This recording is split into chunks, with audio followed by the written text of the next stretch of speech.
안녕하세요. 돈 되는 부동산의 김현중입니다. 요즘 가장 핫한 곳 중 한 곳이죠. 자양사동 신속통합기획구역에서 정비계획 및 정비구역 지정을 위한 주민설명회를 진행한다고 해서 오늘 직접 한번 찾아가 보려고 합니다. 앞으로 이제 정비사업 관련된 주민설명회나 사업설명 같은 것도 직접 찾아가서 정말 시청자 여러분께 양질의 콘텐츠 보여드리도록 할 테니까 구독과 좋아요 부탁드리겠습니다. 자양사동은 이제 신속통합기획이 이제 수시공모로 바뀌기 전이죠. 2022년 공모 2차에 선정이 되었고 드디어 올해 4월에 정비구역 지정을 위한 공람 공고를 진행하고 있습니다. 정말 사업이 본 궤도에 올랐다라고 보시면 될 것 같아요. 최대 49층에 이제 2,950세대 예정에 있고요. 그리고 한강변을 끼고 있고 이제 사업시 좌측으로 성수 전략정비구역을 위치하고 있어서 정말 성수 오지구라고 불릴 정도로 요즘 관심이 굉장히 뜨거운 곳입니다. 광진구 자양동 자체의 신축 아파트가 굉장히 귀해요. 작년에 입주했던 곳이죠. 자양 1구역을 재건축한 롯데캐슬 리버파크 시그니처. 이름도 굉장히 어려운데 그 당시에 분양했던 당시에 분양가가 10억대였거든요. 지금 호가로 한 24억 정도 형성되어 있고 9위역 쪽에는 이제 롯데캐슬 이스트폴 분양 당시 분양가가 한 13억 정도 했거든요. 그 당시에 고분양가 논란이 좀 있을 정도로 굉장히 큰 이슈였는데 경쟁률이 80대 1이 나왔었습니다. 엄청난데 이 두 단지를 보시면 아시겠지만 정말 자양동의 입지 경쟁력은 나날이 발전하고 있다 이렇게 보여지는데 앞서 말씀드린 두 단지에 비해서 이제 자양 사동 같은 경우는 입지적으로나 규모적으로나 더 훌륭하니까 나중에 자양 사동이 입주하게 되면 저는 국민 평형 기준으로 30억 이상은 충분히 나가지 않을까 이렇게 생각합니다. 어머니 안녕하세요. 다름이 자양 사동 신통기 관련해서 좀 저희 촬영하러 왔는데 오늘 주민 설명회 참석하세요. 몰라요. 우리는 촬영을 누가 촬영으로 아니 조합장 이런 거 얘기하시고. 아니 지금 우리는 이제 자세히는 모르는데 지금 이제 저기서 나로서서 해야 한다 그래. 네. 우리는 다 단합을 해가지고 빨리빨리 해야지 개발이 됐잖아 이 동네가. 그렇죠. 여기 빨리빨리 개발을 해야지. 여기 다 소유하고 계신 소유주분들. 그럼 우리 단독 소유하고 있지. 오. 너무 오래돼서 단독인데 찬성하시는 건가요? 해야지. 해야지. 보통 재개발 지역 보면 단독 나가고는 다 이제 찬성 많이들 안 하시니까. 아 우리는 당신 곧 정비구역 지정 날 것 같으니까. 얼른 해야 돼. 네. 얼른 우리도 빨리빨리 돼야 돼요. 여기 무슨 저렇게 단독 가진 사람 동의해주지 말라고 저렇게 이마침 써가지고 다니는 게 어딨어. 그렇게 다니시는 분이 계셨구나. 감사합니다. 전화 되십시오. 감사합니다. 말씀드렸다시피 어느 정비사업 구역에는 반대하시는 분들이 계시거든요. 자양 사동 같은 경우는 신속통합 기획이다 보니까 권리 산정 기준이 좀 애매한 분들께서 좀 반대하시는 분 좀 계신 것 같은데 어디든 반대하시는 분도 있을 수밖에 없어요. 근데 저는 좀 의외였던 게 보통 재개발 지역 보면 단독 다가구 상가 소유주들이 반대가 심하시거든요. 방금 보신 것처럼 단독 소유주들도 굉장히 좀 재개발을 원하시고 계신다. 굉장히 긍정적인 점이죠.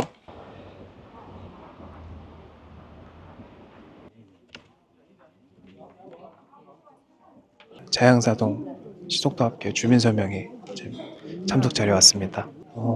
거의 다 꽉 찬 것 같아요. 그만큼 주민들의 의지가 좀 느껴지는 것 같고 광진을 국회의원 후보셨던 오신환 후보님께도 좀 참석해 주셨거든요. 많은 재계 인사들도 오신 거 보니까 확실히 관심이 좀 뜨거운 것 같고 주변에 올 때도 현대건설이나 많은 건축사나 시공사에서도 지금 앞에 계시더라고요. 그만큼 벌써부터 좀 잘 보여놔야 주에 시공권을 따내건 할 수 있으니까 그런 것 같습니다. 오후 3시에 주민 설명회를 개최할 예정이오니 현재 광진을 자양동 자치구죠. 광진을 당선인 고민정 국회의원이랑 당시 후보였던 오신환 후보까지 지금 같이 계십니다. 단둘이 앉으셨네요. 지금부터 자양 사동 주택 재개발 정비계획안에 대한 주민 설명회를 시작하도록 하겠습니다. 고민정 국회의원님께서 인사 말씀이 있겠습니다. 큰 박수로 맞아주시기 바랍니다. 네, 반갑습니다. 고민정 의원입니다. 어쨌든 결과적으로 우리가 다 바라는 것은 광진구의 발전일 겁니다. 어떤 방향이 주민들이 가장 원하는 방향일 것인지가 가장 첫 번째일 것이고요. 그래서 주민들께서 오늘 광진구에서 준비하신 여러 가지 설명들 들으시면서 궁금하신 점들을 좀 풀으셨으면 좋겠고 또 그 과정 중에서 제가 풀어야 될 문제가 있다면 당연히 적극적으로 나서야 될 것이고요. 그래서 주민들께서 오늘 이 자리에서 좀 속 시원하게 이야기도 듣고 또 여러분 말씀도 하시고 그렇게 소통할 수 있는 자리 됐으면 좋겠습니다. 저도 잘 경청하도록 하겠습니다. 고맙습니다. 설명에 앞서 오늘 설명드리는 그런 내용들은 향후 도시계획 심의라든지 또 관련된 인허가 과정에서 충분히 좀 변경될 수 있다라는 점을 사전에 좀 말씀을 드리겠습니다. 먼저 사업지 개요입니다. 얼마 전에 영명이 바뀌었죠. 뚝섬 유원지역에서 자양역으로 바뀐 그 자양역과 또 건대 입구역 사이에 구역이 위치해 있고 구역 면적은 약 14만 제곱미터 조금 안 되고 있습니다. 용도 지역으로는 1종과 2종 7층, 2종, 제3종 일반 주거지역으로 구성이 되어 있습니다. 그간의 추진 경위를 먼저 말씀을 드리겠습니다. 22년 12월 30날 신통기획 후보지가 선정이 되고 23년도 한 해 동안 신통기획에 대한 MP회의 12차례, 또 자문회의 8차례, 계획안을 수립을 했고요. 또 주민간담회 2차례를 거쳐서 작년 연말에 주민 설명회를 개최하고 신속통합기획 가이드라인이 확정이 되었습니다. 그 이후 4월 15일부터 5월 17일까지 주민 공람하고 현재 관계기관, 관계부서 협의를 병행해서 진행을 하고 있습니다. 또한 4월 19일 날 구의회의문 청취를 원안으로 통과를 하였습니다. 계획안 설명에 앞서 상위 계획에 대해서 간단하게 말씀을 드리겠습니다. 먼저 2040 서울 도시기본계획입니다. 서울에서 저희 구역은 동북권에 해당하고 있습니다. 전체 진하게 된 이 부분이 동북권역이라고 보시면 되는데 동북권역 중에 가장 하단에 성수 지역 중심과 근거리에 위치하고 있습니다. 동북권의 계획 과제로는 지역 특성을 고려한 높이 및 배치로 다양한 연관 창출 유도가 있고요. 자연 환경을 연결하는 녹색 네트워크 구축이 있겠습니다. 도시 기본 계획 중 자양 지역 생활권 계획이라는 게 있습니다. 저희 구역을 비롯해서 잠실대교를 지나서까지 큰 슈퍼블록으로 이렇게 보시는 그림과 같은 지역이 자양 지역 생활권으로 지정이 되어 있습니다. 이 지역에 대한 내용을 좀 보시면은 수변 공간 및 경관을 고려한 한강변 주거지역 관리라든지 청년층을 위한 공간 마련이 있습니다. 또한 2025 서울 도정기본계획을 보시면은 노인복지 및 문화시설의 설치라든지 한강 주변 경관 및 높이 관리 등이 있습니다. 서울시 기본경관계획을 보시면은 한강변을 따라서 쭉 계획들이 설정이 되어 있습니다. 저희 구역과 관련된 내용을 확대를 좀 해보자면은 양쪽으로 동일로와 능동로의 광역 통경축이 지정이 되어 있고 저희 구역 가운데로는 지구 보행 활동축이 설정이 되어 있습니다. 따라서 그런 축이 설정된 가로에는 한강으로의 열린 시야 확보를 고려한 건축선 계획이라든지 쾌적한 보행 환경 조성을 위한 건축계획, 질서 있는 건축계획을 유도하도록 그렇게 명시가 되어 있습니다. 또한 한강변 관리 기본계획상의 저희 구역과 관련된 계획 내용으로는 한강 접근로변 활성화 용도 관리 및 유도와 통경축 설정 및 경관 형성 기준 적용이라는 내용들이 있습니다. 앞서 말씀드린 이런 상위 계획들의 내용들을 요약을 해보자면은 한강으로 가는 그런 통경축과 그런 시야들, 건축 계획들, 높이 계획들 그런 것들을 질서 있게 경관을 고려해라 이런 요약을 할 수가 있겠습니다. 다음은 현황 분석입니다. 저희 구역 같은 경우에는 북측의 건대입 구역 주변의 상업문화 공간과 또 성수 쪽의 업무산업 지구, 또 남측의 수변과 자연 공원 공간 등을 비롯해서 다양한 도시의 기능들이 만나는 그런 연결 거점 지역이라고 할 수 있겠습니다. 또한 저희 서측으로는 성동구의 성수 전략정비구역과 또 저희 동측으로는 건대입구부터 자양지구 특성 유원시까지 지구단위 계획구역으로 지정이 되어 있습니다. 또한 북쪽으로는 얼마 전에 준공이 된 자양 롯데캐슬과 자양 4동 모아타운이 입지해 있고 이러한 다양한 계획들과 저희 구역도 연계를 할 필요성이 있겠습니다. 저희 구역의 용도지역은 동일로변의 3종 일반 주거지역과 뚝섬로변의 2종 일반 주거지역을 비롯해서 구역 내부에는 2종 7층으로 이루어져 있고 또 일부 구역 내 소공원에는 1종으로 지정되어 있어서 다양한 용도지역에 혼재되어 있는 그런 지역으로 보시면 되겠습니다. 광역교통체계로는 간선도로급인 강변북로가 인근에 위치하고 있고 동일로와 뚝섬로 또 능동로가 위치하고 있어서 광역교통 및 도로망 체계는 양호한 것으로 그렇게 분석을 하고 있습니다.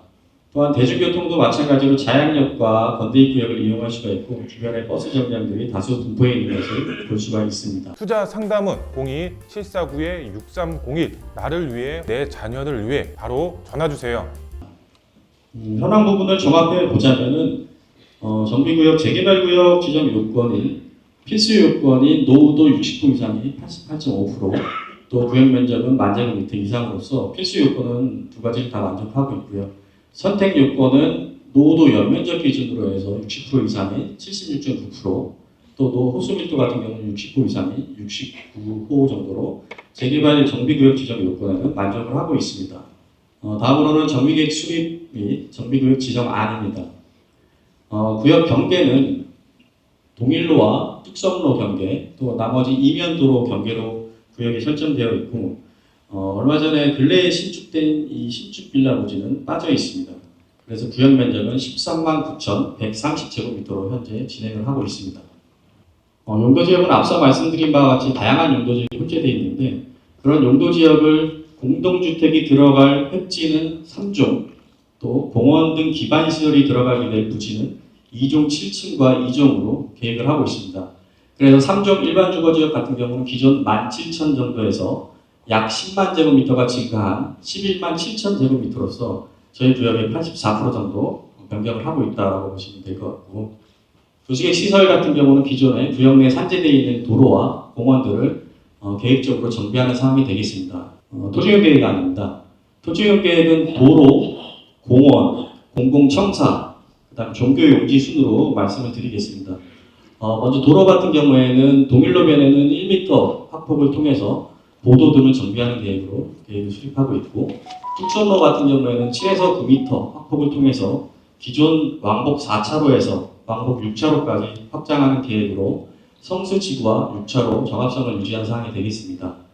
가운데 뚝섬로 24길 같은 경우에는 기존 8m에서 16m까지 확장을 해서 남측의 필지에 대한 그 진출입이라든지 우리 아파트 단지로의 진출입이라든지 그런 차량 진출입을 위한 도로 정비로 들어가 있고, 나머지 이면도로들도 일부 확폭을 통해서 보도등을 정비하는 계획이 되겠습니다. 공원 녹지는 저희 뚝섬로 24길변에 선영의 공원으로 조성을 해서 자연일 재건축 롯데캐슬에 있는 공원과 저희 구역 내 공원, 그리고 향후 남측도로 구청에서 정비할 이 남측도로로 연계해서 한강 가는 길까지 남북에 긴 공원 녹지축을 조성할 계획입니다. 공공청사 같은 경우에는 우상단에 공공청사 클러스터를 계획을 하고 있는데, 저희 구역 내에 있는 파출소 같은 경우는 공공청사 1로 이전을 하게 되고, 또 구역 내에 있는 산업인력공단 부지는 공공청사 2, 그리고 저희 구역 내에 있는 자양동 주민센터와 또 주민 필요시설, 복지시설, 문화시설 같은 것들을 통합적으로 복합 조성하기 위해서 공공청사 3을 계획하고 있습니다. 저희 구역 내 신약교회, 대형교회는 현위치 그대로 존치를 하고, 남측 일부의 신약교회 소유의 주차장 부지로 쓰고 있는 부지는 옆쪽으로 붙여져서 신약교회에 교회 활동을 할 수 있도록 그렇게 계획 수립을 하였습니다.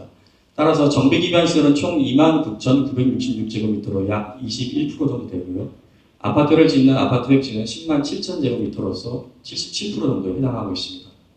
공원의 지상, 지하, 공중에는 사유시설이 조성이 될 수가 없습니다. 서울시 기준에 따라서 공원, 지상, 지하, 공중에는 사유시설이 진행할 수가 없기 때문에 공원을 두 군데를 끊고 또 도로를 두 군데를 끊어서 사유지로 연결을 하는 그런 상황입니다. 그래서 사유지는 전체로 획지가 하나로 조성되는 그런 계획을 조성을 했고, 이 사유지 지하에는 지하 주차장이 자유롭게 연결이 될 수 있도록 그렇게 계획을 한 사항이 되겠습니다. 또한 공원 옆에는 디자인 특화동 권장 구간을 설치해서 공원과 시너지 효과를 이룰 수 있도록 그렇게 계획을 한 사항이 되겠습니다. 따라서 예정 법적 상한 용적률은 299.97%, 또 최고 높이는 50층 내외로 현재 진행을 하고 있고, 향후에 창의 혁신 디자인 계획 시 층수는 50층 이상으로 더욱더 높이 계획할 수 있도록 그렇게 열려져 있는 상태입니다. 다음 건축 계획입니다. 건폐율 27.4%, 용적률 299.9%, 지상 최고 49층과 현재 지하 3층으로 계획이 되어 있습니다. 세대수는 총 2,951세대, 임대주택 557세대로 계획이 되어 있고, 60제곱미터 이하가 1,590세대, 60에서 85제곱미터 이하가 851세대, 그리고 85제곱미터 초과가 510세대로 계획이 되어 있습니다. 주차 대수는 세대당 1.5대인 총 4,427개로 그렇게 계획이 되어 있고, 건축 배치를 살짝 말씀을 좀 드리자면, 가운데 층수가 멀리서 좀 안 보이실 건데 가운데 타워형으로 되어 있는 이런 주동들이 30층대에서 49층까지 고층으로 배치된 그런 부분을 보실 수가 있고 양측에 그 다음에 겉대 쪽에는 좀 중저층이 배치된 그런 건축 계획안입니다. 한강 동남측에서 저희 구역 동남측에서 본 조감도입니다. 저희 구역 북측에서 본 조감도입니다. 저희 구역 동측에서 본 조감도입니다. 향후 추진 절차입니다. 현재 이 빨간 박스 안에 있는 절차들을 진행 중에 있고 관계 기관, 관계 부서 협의하고 현재 주민 공람을 병행해서 진행하고 있습니다. 주민 설명회는 오늘 시행하고 있고 의회위원 청취는 4월 19일 날 원안으로 마쳤습니다. 따라서 공람과 관계부서 협의에 대한 의견들이 조치가 되면은 서울시로 결정 요청을 하게 되고요. 그 다음에 서울시에서 특별 분과 수권위원회 심의를 거쳐서 이런 정기획들이 결정 고시되는 그런 플로어로 진행될 예정입니다. 다음은 감정평가사에서 추정 분담과 관련된 내용을 설명드리도록 하겠습니다. 네, 먼저 추정 분담금은 앞으로 3번을 더 해야 됩니다. 지금은 정비 계획 수립에 따라서 하는 것이고요. 조합설립 때 한 번 더 해야 되고요. 사업 시행인가 신청 전에 한 번 더 해야 되고요. 그 다음에 분양 신청 전에 해야 되는데 분양 신청 전에는 정식 감정평가 결과가 나옵니다. 그 결과를 보고 분양 신청 여부를 여러분이 결정하시면 되는 겁니다. 그 결과를 보고 관리처분 총회 가부를 여러분이 투표하시면 되는 겁니다. 1차, 2차, 3차는요. 여러분들의 집값이 종전평가 관련해서는 전부 추정치입니다. 사업 시행가가 나온 후에 정식 감정평가를 하도록 규정하고 있기 때문에 그렇습니다. 앞으로 공사비가 또 변하겠죠? 그럼 그 시점에 가면 공사비를 그때의 현실적인 공사비를 반영하는 것이고 그때에 상응하는 분양가를 적용하는 겁니다. 그러면서 예를 들면 어떤 그 가정의 폭이 조금씩 줄어듭니다. 그래서 여기에 가면 관리처분에 가장 근접하는 수치가 나옵니다. 재개발을 한다고 하면 제일 먼저 이 단위 가격이 작으니까 빌라부터 사기 시작하잖아요. 그런 특성이 반영된 걸로 생각이 됩니다. 그래서 평균치는 252%, 적용은 202.5로 적용을 했습니다. 그 다음에 이거는 토지 건물입니다. 토지 건물. 번지, 토지 면적, 거래금액, 일자 나오고 단가가 나옵니다. 그렇게 해서 공시가와 배율이 있습니다. 풍문으로 들어서 알고 있는데요. 잘 아시는 한남 2구역. 한남 2구역이 최근에 실감정이 나왔죠? 그죠? 실감정 결과 좀 언급을 해야 될 것 같아요. 그 단독주택은 실감정이 평당 6천만 원이 나왔어요. 평균입니다. 그 다음에 빌라 같은 경우는 1억 1천만 원이 나왔어요. 단독은 공시가의 2.5배 정도 나왔다고 그래요. 그 다음에 여러분들 잘 아시는 한남 3구역은 다세대가 1억 나왔다고 그러고요. 그 다음에요. 다세대 같은 경우에는 적게 나온 데는 한 1억, 많이 나온 데는 1억 3천까지 나왔는데 나온 이유는 뭐냐면요. 한남 뉴타운 중에서 대로변 상가 면적이 제일 많은 데가 한남 2구역이에요. 이태원 역사 가장 가깝고요. 용산구청 뒷길에 상가 또 길이 전면이 제일 커요. 그래서 조금 더 조사를 해보면 단독주택은 6천이고 노변에 상가 건물들 있을 거 아니에요. 그거는 7, 8천 정도 나왔어요. 분양가가 높아지면 105.47에서 125.88까지 뜁니다. 5,100에서 5,600. 이거 눈치 빠른 분은 이거 아실 거 아니에요, 지금. 인근 시세가 얼마인지. 제가 왜 여유가 있다고 하는지 아실 거 아니에요. 여기에서 20%를 할인했단 말이에요. 이렇게 되는 거고요. 분양가가 줄어들면 당연히 이익률도 줄어들겠죠. 그 얘기고요. 그다음에 공사비가 올라가면 줄어들겠죠. 예, 공사비가 내려가면 늘어나겠죠. 이렇게 되는 겁니다. 이렇게 좀 설명을 마치도록 하겠습니다. 오늘 사실 절차상 정비구역 지정을 위한 주민 설명이었고요. 오늘 보신 것처럼 뭐 비례율이나 조합원 분양가, 일반 분양가 산출된 걸 보니까 아직 사업 초기 단계라서 뭐 변동 가능성이 큰다는 걸 감안하더라도 사업성이 굉장히 좋아 보이네요. 사실 뭐 한강변에 50층에 3,000세대면 더 언급할 필요가 있을까요? 굉장히 기대가 되는 재발 구역이다 라고 생각됩니다. 오늘 사실 저희가 주민 설명해 온 이유가 저희가 3년 전에 돈되는 부동산에서 저희 사양 4동을 많이 추천을 드렸었어요. 그 당시에 정말 욕도 많이 먹었고 여기가 재개발이 되냐, 사업성이 안 나온다, 뭐 다세대가 너무 많다, 뭐 이렇게 말씀하시는 분도 많으셨는데 저 유튜브 채널 보시면 4년 전 영상 그대로 있거든요. 저희가 그대로 남겨둔 이유가 뭐 저희의 뭐 커리어라고 할 수도 있고 그만큼 확신이 있기 때문에 그 당시에 정말 자신 있게 추천드렸는데 이게 좀 빛을 보니까 저 개인적으로 너무 뿌듯하고 정말 기분이 정말 좋습니다. 요즘은 뭐 하도 뭐 유튜브에서 거짓 정보들이 많다 보니까 저희는 정말 투명하게 공개하기 위해서 그 당시에 분양계약서를 직접 한번 가지고 나와봤습니다. 저희가 2020년도에 직접 이제 자양 4동에 분양을 도와드렸던 분양계약서 사본이고요. 지금 매매가 2억 3천인데 그 당시 원룸 건물에 좀 저렴했고 지금 호가 보시면 대지평당 1억 8천에서 2억 정도 형성되어 있잖아요. 그 가격으로 치시면 요 매물 같은 경우는 지금 한 6억 정도 형성하는 가격이죠. 정말 수익률이 정말 어마어마하죠. 정말 뿌듯하네요. 사실 이 가격이 지금 이제 시작인 거잖아요. 이제 재개발이 단계가 진행될수록 가격은 정말 천정부지로 오를 수밖에 없겠죠. 지금 서울 아파트 매매가가 4주 연속 상승하고 있거든요. 전세가는 48주 연속 상승하고 있어요. 정말 더 망설이신다면 진짜 서울 진입 자체가 정말 어려워질 수 있지 않을까 생각하고, 정말 자양 4동처럼 그 이상 될 수 있는 입지의 소액 투자 지역, 그 다음 지역이 어딜까요? 그 지역이 궁금하시다면 저희 사무실로 연락 주세요.